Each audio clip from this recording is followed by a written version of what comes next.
members of the House, honorable guests, and fellow Toastmasters, welcome to our second debate session with Toastmasters Club here in Madagascar.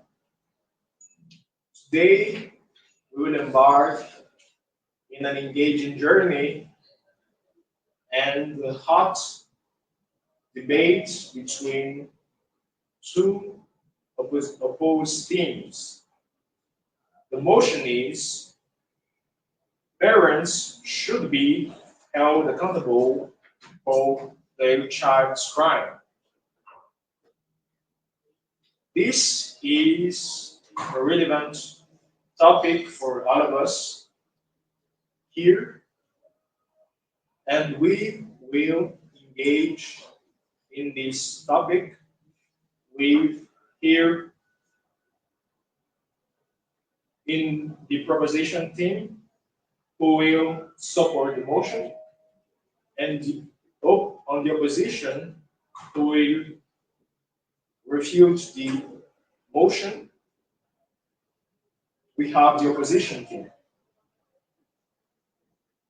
Before we begin, let me explain a little bit what the debate is going to look like. So we chose a parliamentary debate format. Here are the basic conducts that every participant should take note of. First, the proposition and the opposition team must observe parliamentary language. Insulting the other side is not allowed. However, questioning their judgment and understanding is permitted. Speakers should address each other as the member of the opposition or the member of the proposition.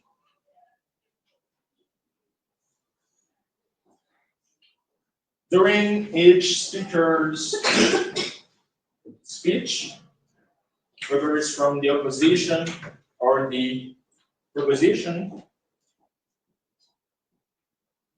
there is a point where the other team can intervene, and this is called point of information. The point of information is the time when the opposition team can intervene during the speech of the other team. You will have a range of time where you can do it, and in a few minutes, our timer will explain more. As for the debate, it will be structured like this. The debate will consist of three main parts: the opening speeches, the floor debate, and the summary speeches. Each team will have two speakers, so two from the proposition and two from the opposition. And the debate will be concluded with summary speeches from both sides before we take the vote from the House. Myself, as the chairman, will manage the debate flow, and I will introduce each team, its speakers, and moderate the debate flow, the floor debate, and call for the vote at the end of the meeting. Now, I would like to call on stage our new timer, who is Ani Tiverianzara. Please, Ani.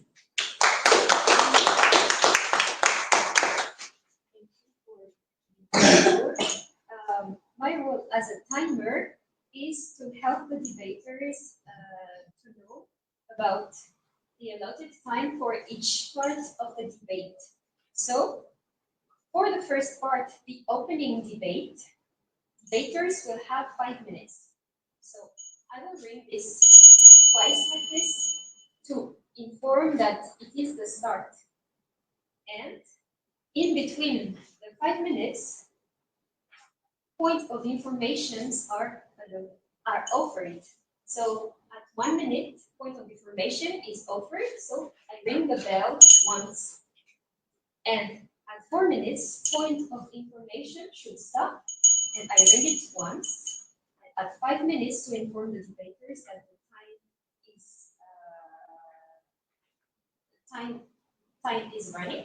So I ring it twice. For the floor debates, debaters will have 2 minutes of explanation for the opposition and the proposition team. So to indicate that the floor debate starts, I ring it twice, and at 1 minute 30, I ring it once, and at 2 minutes, I ring it twice to inform that it should start. For the summary, it will be the same system because the summary speeches are for 2 minutes. Thank you. Thank you, Madame Timer, for your insightful guidelines for the participants.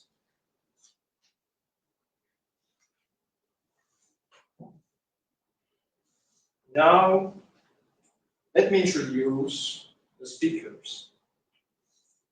First, member of the House, honorable guests, and fellow Toastmasters.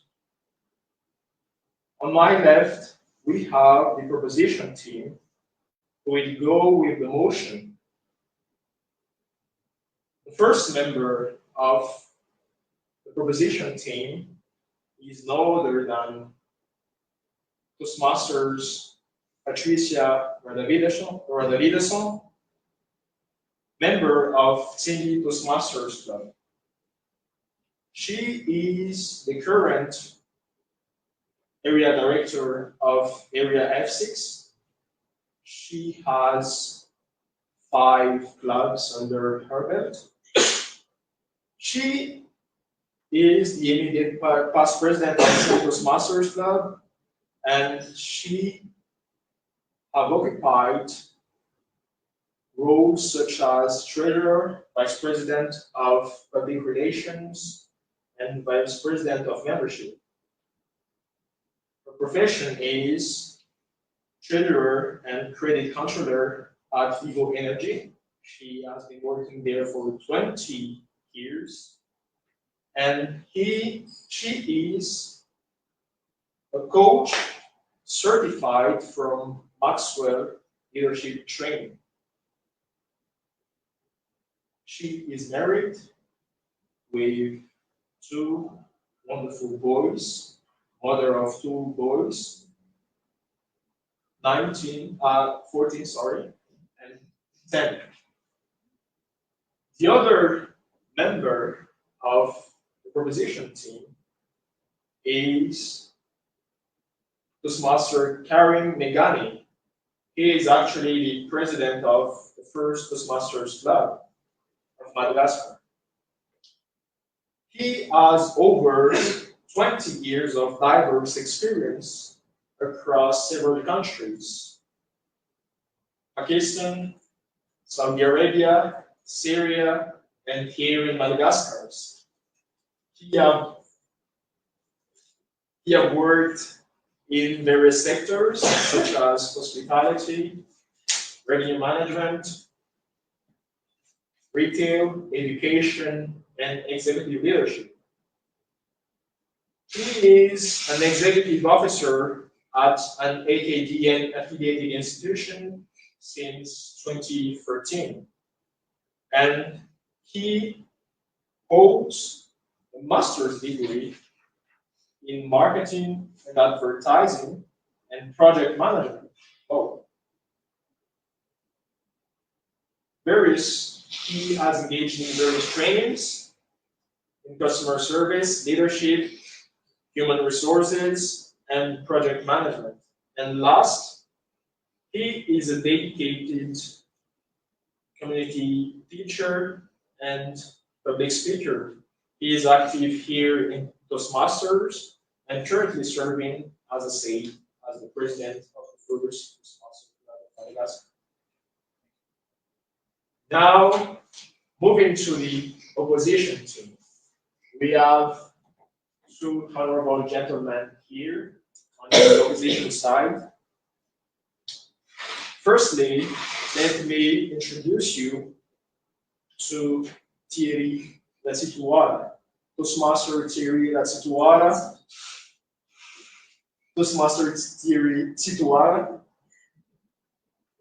member of TM Toastmasters Club.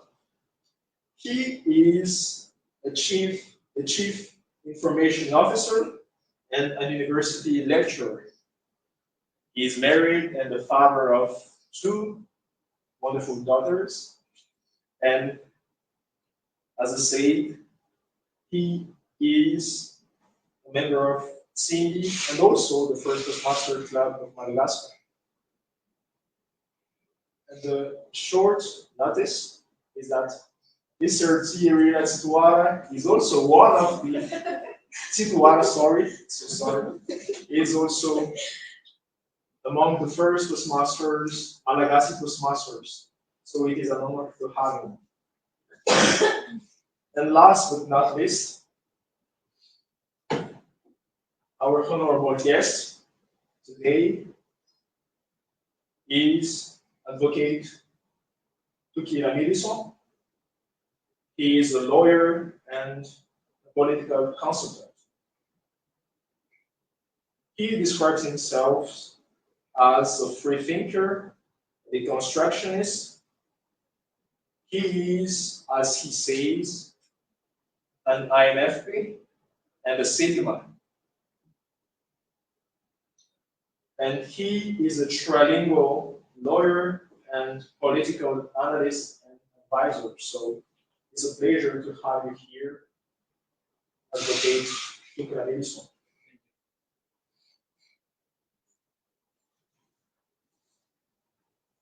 Now, I will officially open the debate.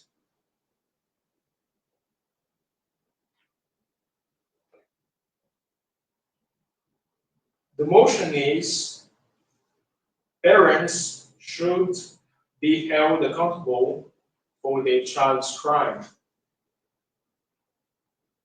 Please, proposition team, open the debate.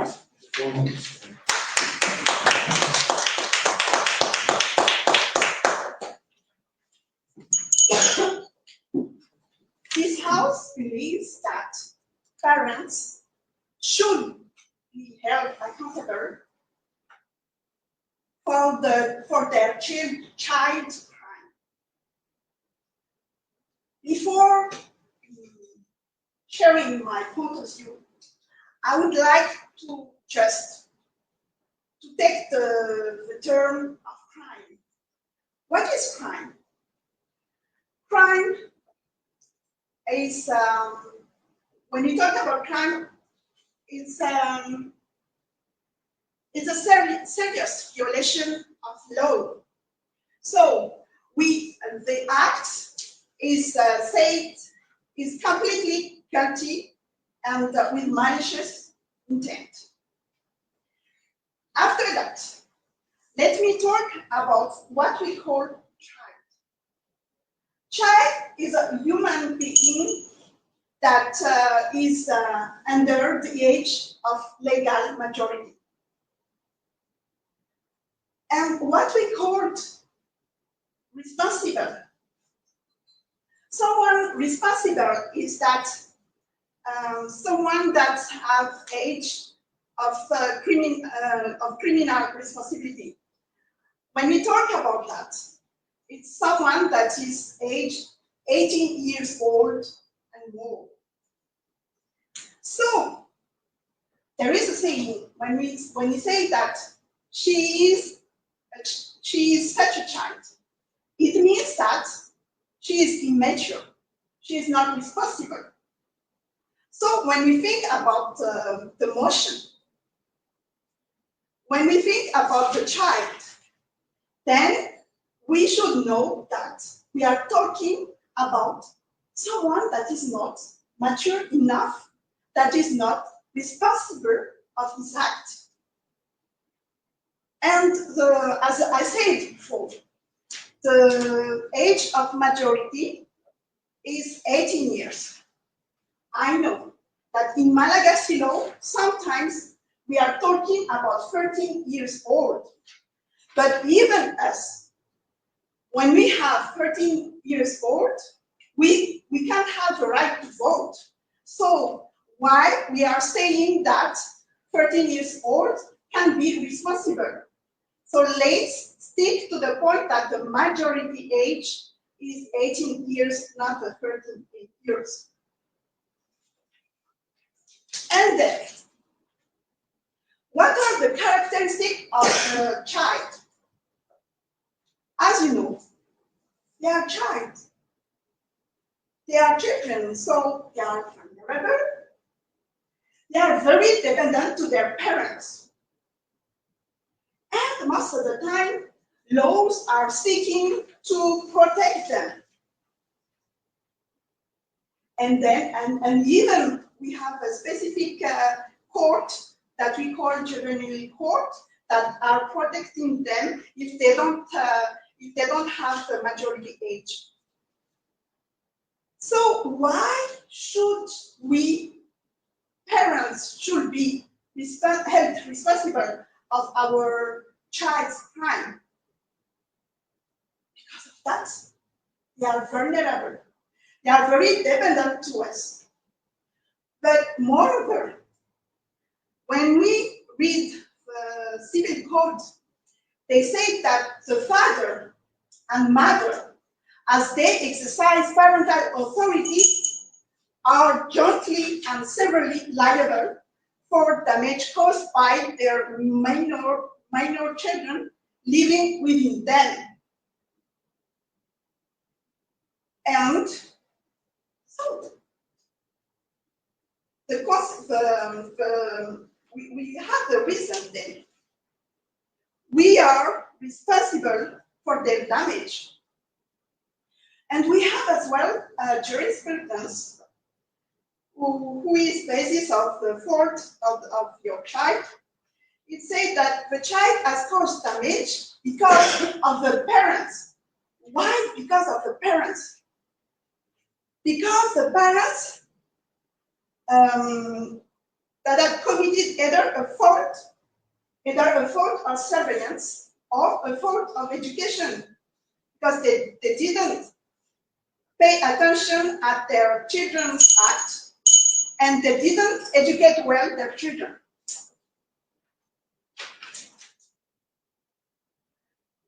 Let me remind you that parents have a duty and obligation to bring up their children in a responsible manner and not neglect their education. Parents should protect their children. And parents have the duty of comment and supervision. We know, I said, child is vulnerable because we can call them immature being. They are innocent. They haven't yet acquired all of their mental faculties and discernment skills. Charles Naudé said, anyone who has succeeded in discerning good and bad has already lost his innocence. So we know that our children didn't know yet to distinguish bad and good, so they are still innocent. If they are still innocent, then the parents are responsible.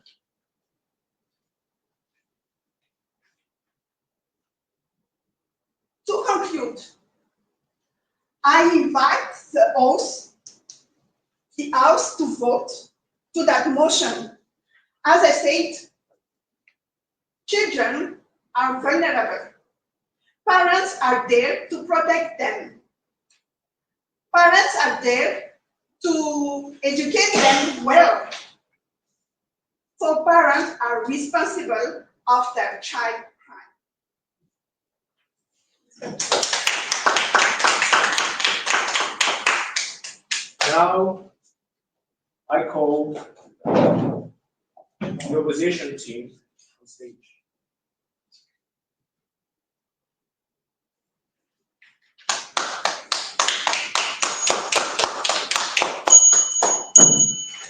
Mr. Chairman, honorable members of the proposition team, my friend and honorable member Toki from the opposition team, honorable members of the House, ladies and gentlemen, good morning. I'm here today and I stand before you to oppose the motion that parents should be accountable to their child crimes.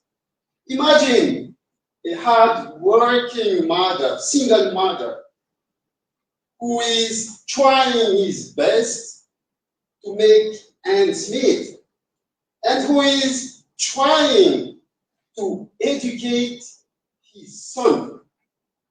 But despite her effort, the child falls into the wrong crowd, and maybe the child will commit crime. I will ask you a question. Will we have the right to punish the mother because of the mistakes and the crimes of the child? Is that the kind of justice we are seeking here? I know your answer. The answer is no. We don't have the right to punish the mother because of the mistakes of the child. Yes, our society seems eager to blame. Yes, our society seems to find the scapegoat. But this solution is flawed. I have heard the honorable member Patricia earlier. She said, fault of surveillance, fault of education. Those arguments from the proposition team may be suggest that holding parents accountable will deter juvenile crime.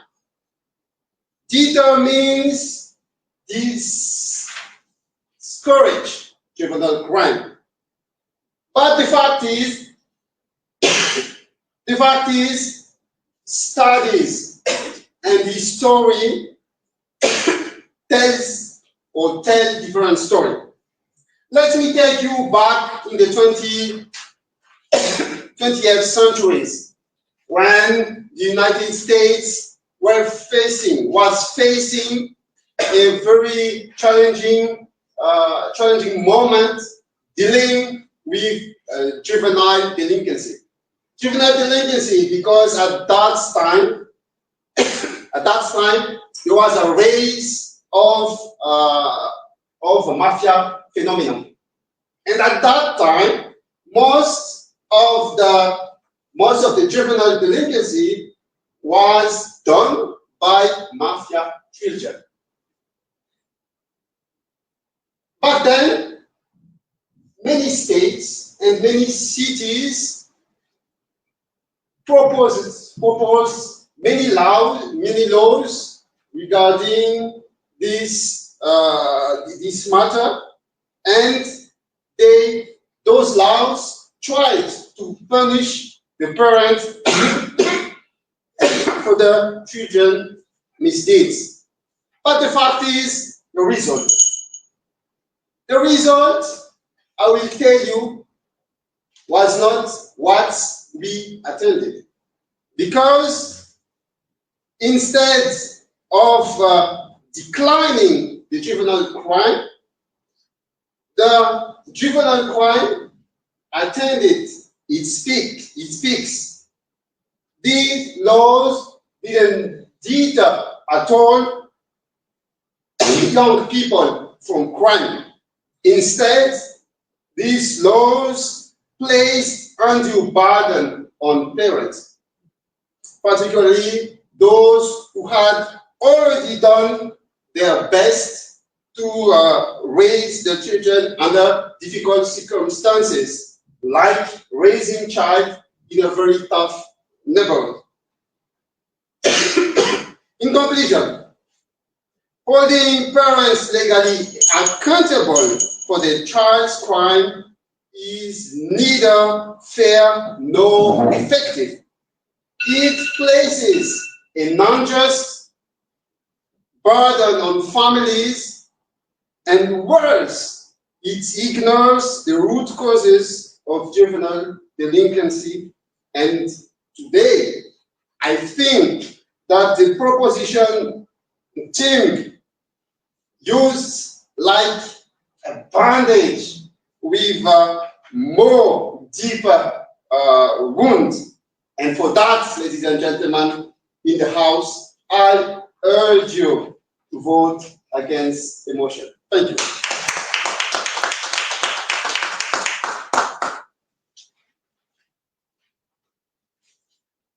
Now I call back on stage a member of the proposition team. Please. Thank you, Chairman. Mr. Chairman, proposition side, my dear Madam Patricia, and my opposition side. Today, the motion is that our parents should be responsible for their children's crimes. I'm telling this subject again in front of the House. Why? First, I would like to understand that how this children comes to this world. It's a natural phenomenon by two gentlemen, two human beings to make a decision to become parents. Does we become parents because we just come like animals? They don't care about them. We come because two people made a decision to come to this world. Chairman and the opposition side, how a parent can be responsible for their children's crimes? How? They made a decision. They made a decision to bring a kid in this world.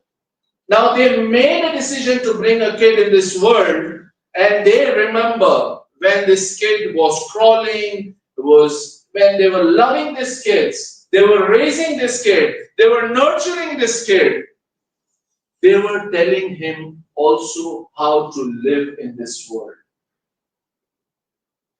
Mr. Chairman, this is a wonderful responsibility of the world which the parents take it. My proposition team, Madam Patricia, talk about responsibility. I learned about responsibility word in one literature when they says that ability to respond is called the responsibility. Yes. Honorable Member Karim, what do you think about the other factors like mental health, socioeconomic factors, or maybe peer pressure like friends? I'll come back to you. Thank you very much for this question. Let me finish my motion. The first thing is this: I want to emphasize to the House that a parents take this responsibility to bring a child. And if you take this responsibility, which I says ability to respond. Now, if you take this ability to respond, that means we are ready to bring this child into this world. Now, as you said about the economic pressures, as you said the friends pressures, but we are human beings, we are not animals. We have our brain, our intellect to make a decision to bring a child in this world. Are we taking this responsibility without thinking? Are we taking this responsibility without analyzing that how it will put pressure on me? No. And if they are doing it, this is wrong. This is wrong because parents should take this responsibility seriously, because what they are bringing to this world, this kid, this infant is looking at you. It's looking at you, that what you are doing. And you talk about studies in your speech. And let me talk about little studies with the Swedish school did, the British Cambridge system did, about how this criminal students come. Usually the crime comes from that family background. Study these criminals who are living in this prison, and these studies are telling me, I can give you the details about these studies. The science is telling us that these criminals are basically because they are nurtured in an environment where there is crime. They learn from their father, they learn from their mother. And when they learn from their parents, how can we punish our kids for that? We need to tell these parents to think about it. We need these parents to think carefully what they are giving to these kids. And that is my motion to the House, ladies and gentlemen. Intergenerational transmission of crimes. This term is being used by criminologists around the world. Intergenerational transmission of crimes. Let's find. Majority of the crimes comes because of transmission of crimes. I will come back to this motion, Chairman. Thank you for giving me the floor, and we will come back to the House with our more opinion on this subject. Thank you.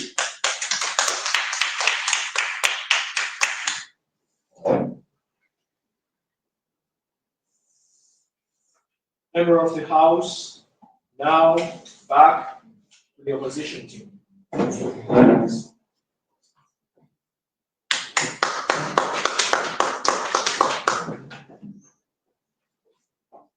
Thank you, Mr. Chair. My biggest challenge today is that the time is very short, so I'll try myself not to exceed the time that is allocated to me. Gentlemen, members of the House, the Chairperson, I will not speak from emotions, I will not speak from personal sentiments. I'll speak from this book. This book is about criminal law in Madagascar. The book says law is personal responsibility.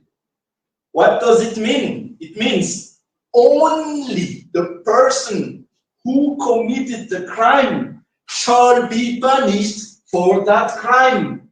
No one else. Not parents, not neighbors, not witnesses. That's the principle. Why do I insist on that?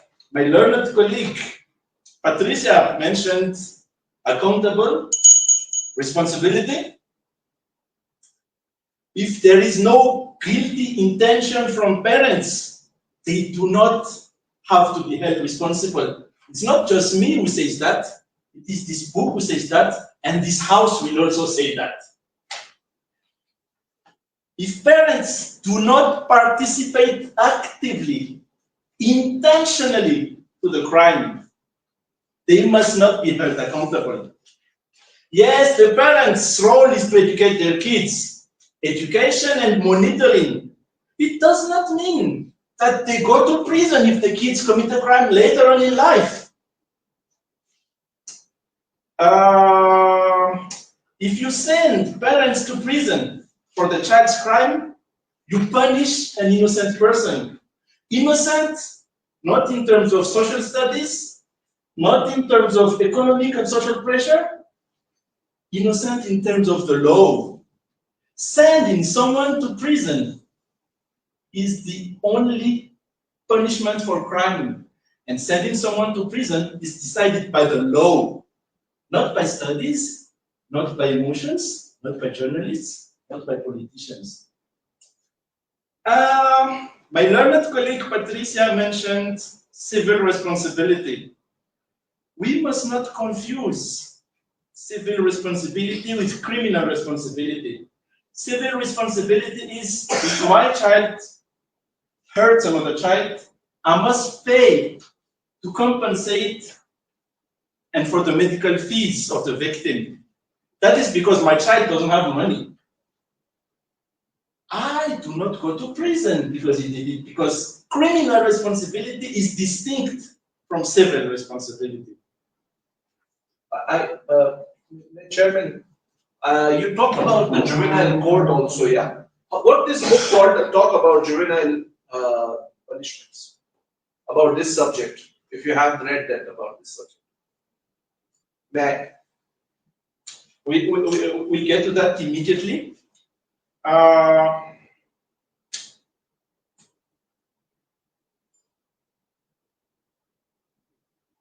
Firstly, there's a confusion that the opposition team attempted to make, and the House shall not be confused. The House shall be wise enough to make a distinction between principle and exception, between criminal and civil, and between prison and payment of money. Prison is deprivation of liberty, of freedom. Payment of money is reparation, compensation. Yes, parents can be held responsible to pay money, not go to prison.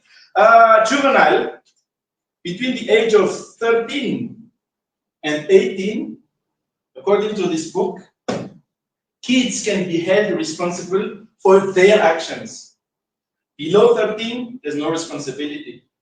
The child is perceived as immature and incapable in the eyes of the law. So, Chairman, as my opposition said, so that means juvenile is saying less than 13 is not responsible, yeah? Nothing cannot do. And their crimes, if they less than 13, if they make a crime, who will be responsible for that?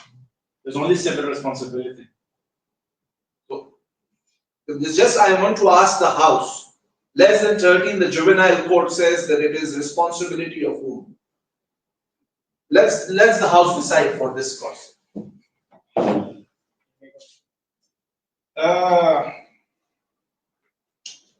If you send someone to prison for someone else's crime, even if it is their own child, it means you punish an innocent person.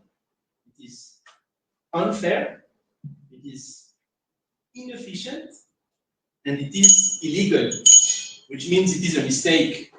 And I'm sure the House will agree. Thank you.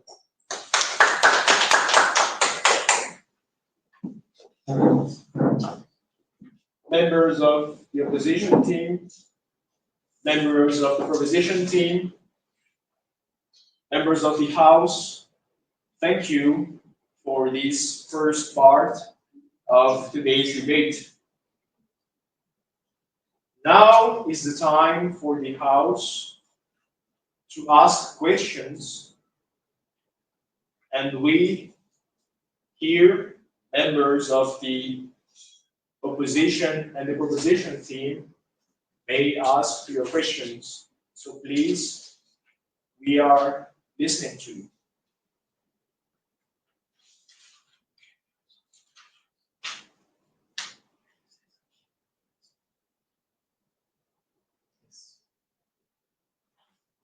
Mr. Chair, can I respond to a statement made by the opposition team earlier? Or is it not the right time? According to the debate rule, the chairman need to decide. Yeah. Thank you, Mr. Chairman. My learned colleague mentioned intergenerational transmission of crimes. Again, I love to base myself on the law when it is about sending someone to prison, when it is about depriving someone from the freedom, when it is about depriving kids from their parents. I like to base myself on the law. Intergenerational transmission of crimes. We do not deny the concept. Yes, it happens. Yes, it does exist.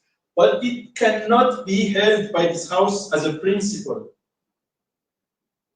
Can we say if a kid becomes a criminal later on in life, yes, maybe he learned from his parents, or is it maybe in some cases that he became a criminal because one of his parents was unjustly, unfairly sent to prison?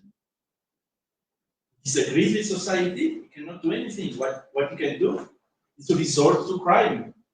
So it's inefficient, as my learned colleague said earlier. It does not deter the crime. It entertains, perpetuates the cycle.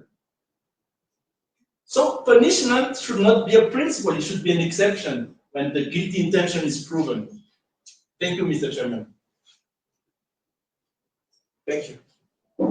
Other questions, other remarks?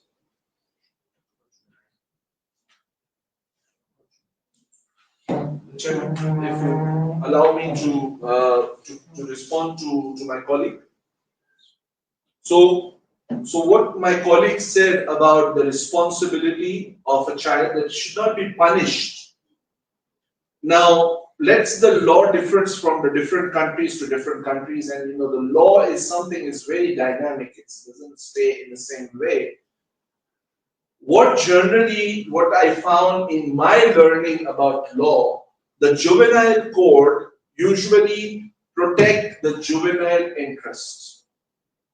And it is very clearly written in several criminal law books about juvenile interest. Why juvenile interest? Because the juvenile protects the child from this kind of behavior, and they have a different kind of punishment which is being given to the kids because they want to discipline them. But it is also an exception that it is written that what is the parental behavior linked with this kind of behavior of the child. The psychology needs to be understood also. If I said about intergenerational crimes, because I said about the people who are being accountable for their crimes, and it is being told that intergenerational crimes come from these people. Majority of the crimes come from these people. They are not new kids who are becoming criminals. If you see your data, probably, but what my analysis says that there is a possibility, there are majority of the cases are coming of the kids who are from the criminal background from the parents, and they become criminals. Thank you. Thank you. Now, one last question or remark from the house, please. Yes, I have a question for both opposition. First, for you, as you say that the parents are responsible of the crime of the child. So, as you are parents and we are future parents, what's your best advice for us also to teach our child to not be criminal later and how to be a great parent? And for you, as you are the opposition team, like child are responsible of the crime. So how do you educate also your child to not arrive later in life to become criminal?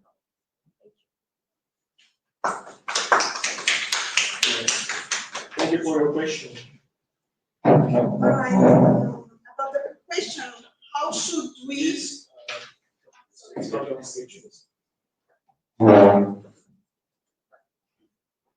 How should we educate our kids? First of all, we have to lead by example. We have to show the example. We have to behave in the right way so that our child will follow what they are saying. This is the main principle. We have as well to lead our values. We have to transmit our values. You have to explain why those values instead of others. So it's just a matter of communication, of understanding, and of living the right values.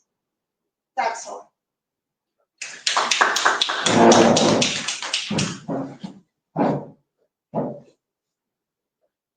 Thank you, Mr. Chairman. There is a quote it reads, it takes a village to educate a child. A village. That means it's only for the parents. It's the environment, it's the families, it's the peers, it's the states, and so on. If we want a better citizen, all of us, all the community, needs to find a way to solve the problems. What are the problems? Like you have said earlier, the problems may be the socio-economic factors. We need to find a way to make sure that the child, the family, can earn a living. We need to empower communities through community programs. That's the best way to raise a child. And that makes my point. If it takes a village to raise a child, why just punish the parents? It's not fair. It's not fair. Why not punishing all the communities? And we, as the opposition team, we believe that we do not need to punish the parents for the crime they didn't commit. Thank you.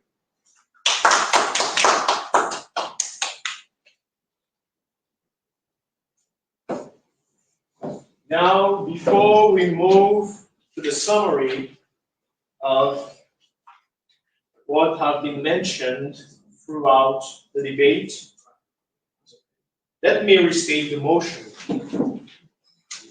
Parents should be held accountable for their crimes, for their child's crime. That is the motion.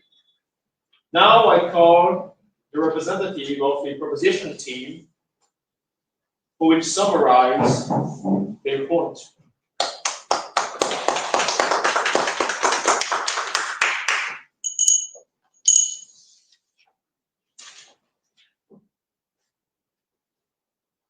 Although parents did not commit acts themselves, they are not directly guilty.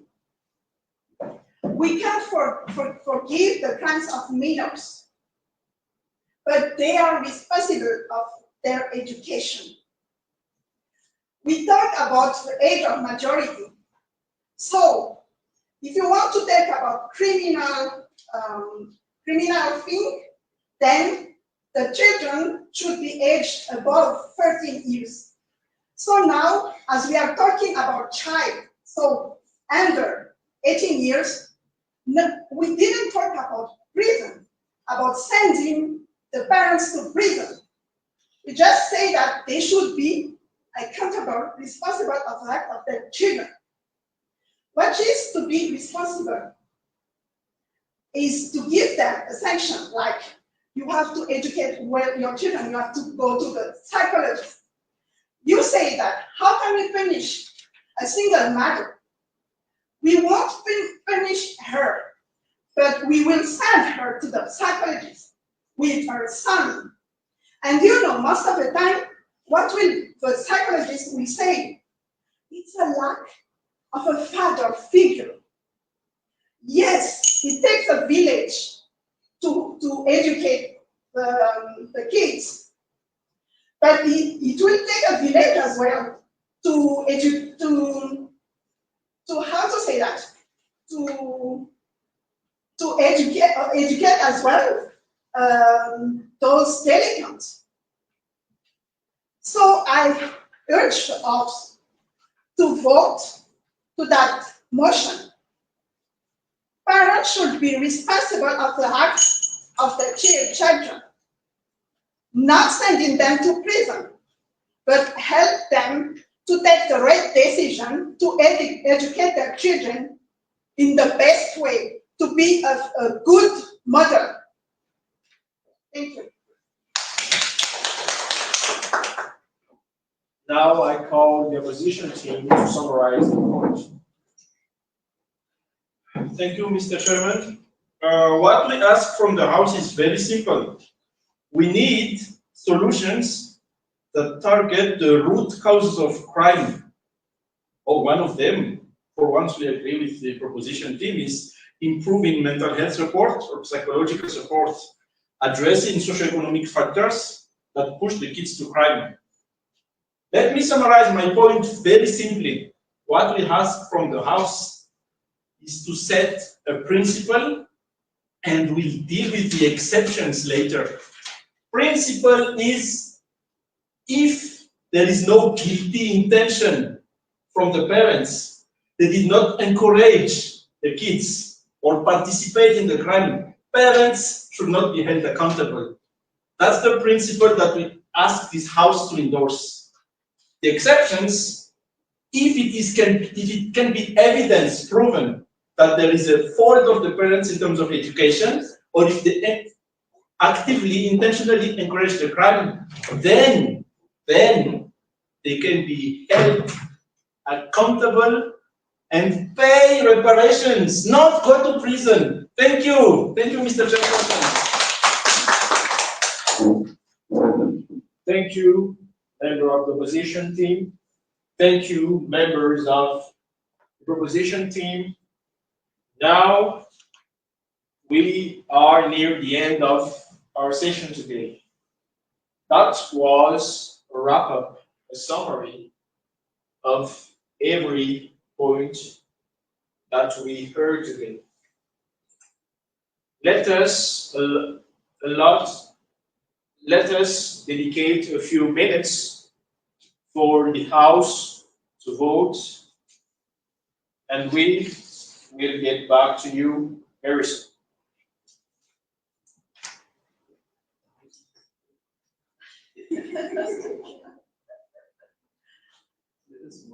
You are tough, man. You are the lawyer. I would love to go more on juvenile.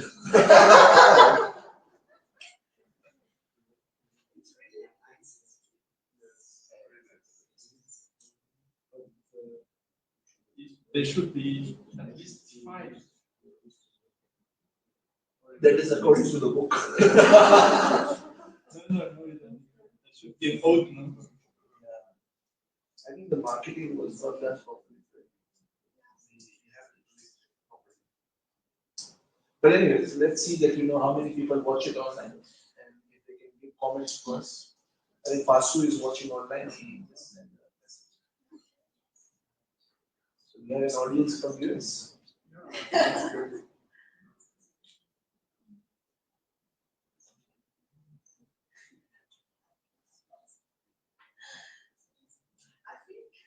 And it should. Ali and Yes, we need at least 3 years. We need to be better.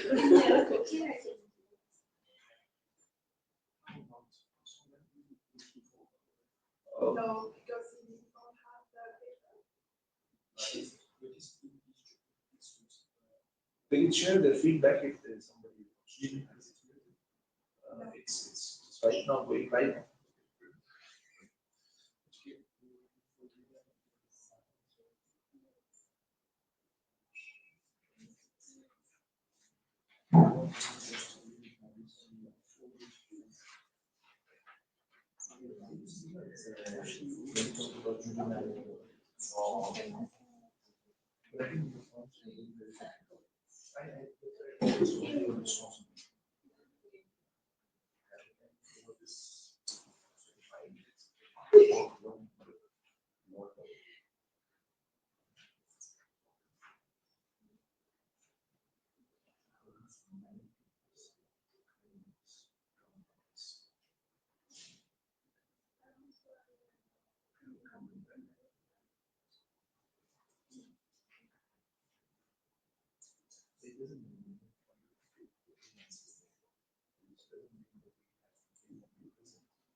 This week will become a competition and will become a competition. That's nice.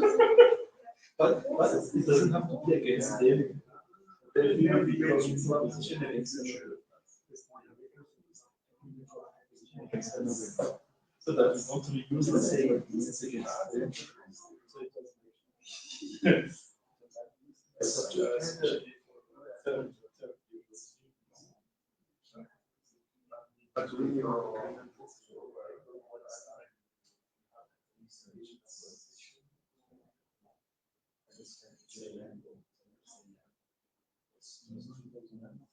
That thing exists every year.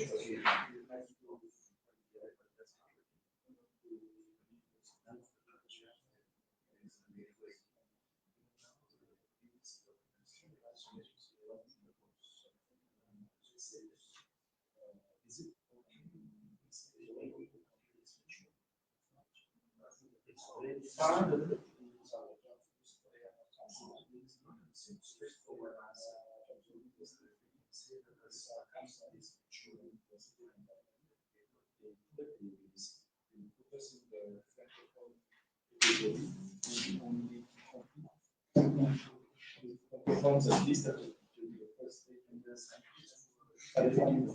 statement is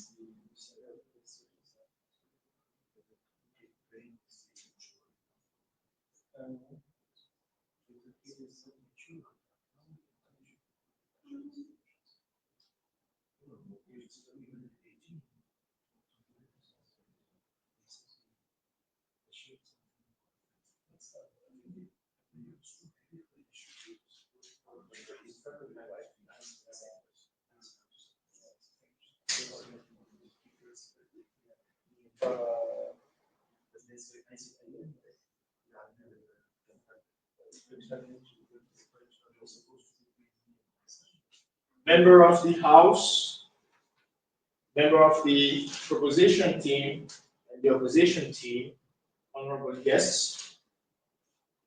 Now, we, the House, have voted. Before we announce the results, I call on stage the evaluator, Toastmaster Irina Navina, to give a report. Please. Thank you so much, Mr. Chair. Congratulations to both of you. It was a very exciting debate. It was hot. Yeah.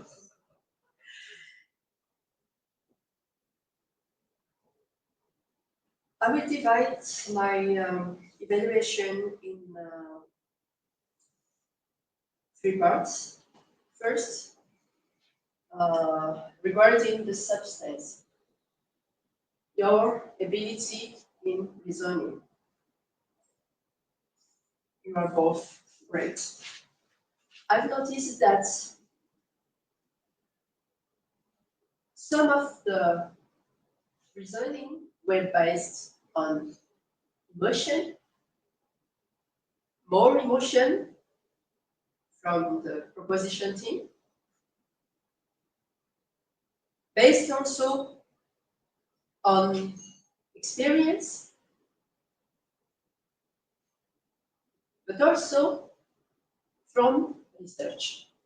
We could say that both of you have done research before coming to this debate.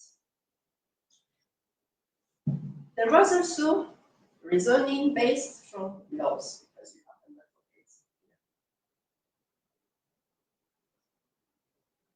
Now, how did you organize your arguments and evidence? It was very well organized. Let me give an example. For Thierry, or the opposition team, for example,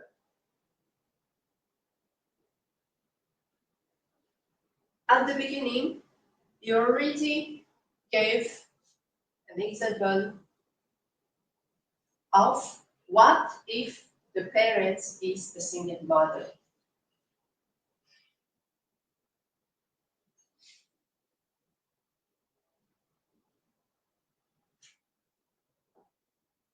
And then I share with us a story back to 20th century about the juvenile delinquency that was done by mafia children.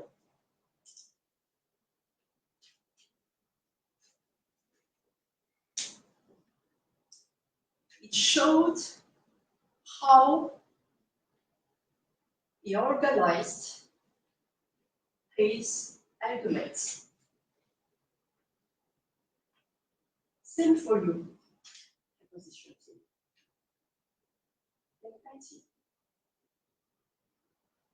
We've started with how you showed how in nature our children, and they cannot be responsible because of this image. And then you shared with us the character of child. It was very well organized, and it made us to understand easier why you wanted to bring us through your arguments and reasoning. It means that both of you have excelled on the organization of your arguments, and you give evidence for all your arguments. You give evidence of it. Now, the ability of quick thinking. We could see that there was no hesitation when the opposite team asked question. There was no hesitation from the other team to answer it. They easily found arguments for their rebuttals and for the refutation. It was really great. Now, regarding the delivery.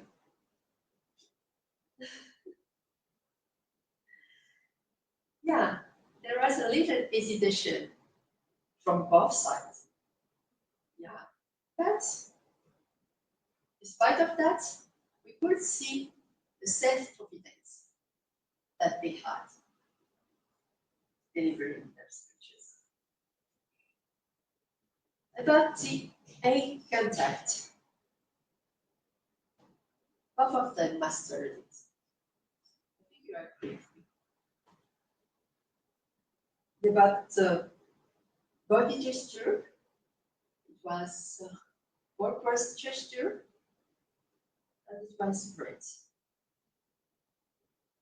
Overall, both of the team was great. Congratulations again. Thank you, Madam Evaluator, for your insightful feedbacks. I believe all of us can learn from what you said, and I believe that the house, each and every one of us, can learn from what we heard today. Now, the time has come for me to announce the winners, the team who won the vote of the House. Let us first applause for every participant. Now the great winners, the team who convinced the House today is the opposition team.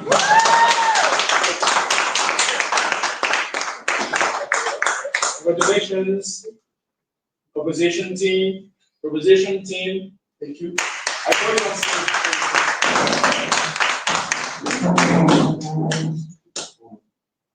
opposition team.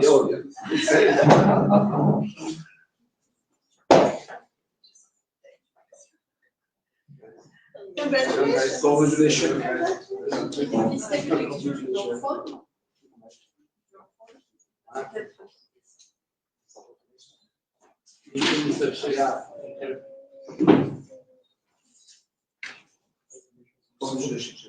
Thank you. Thanks for organizing. Juvenile is complicated. It's complicated. I will find this one. Time is too short. And now The thing is that you could have refused to answer him. Yeah? Because the thing is that before you ask the question, you have to say point of information. And he should have answered, I accept or I refuse. I knew he was attempting to distract me. I wanted to take the challenge. I wanted to test myself to see if I didn't take the challenge. I knew he was interrupting me to attempt to distract me. I knew it.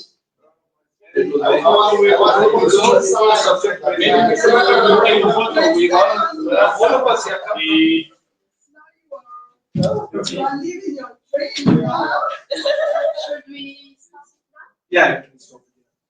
Thank you guys. Thank you everyone. Yeah. Who was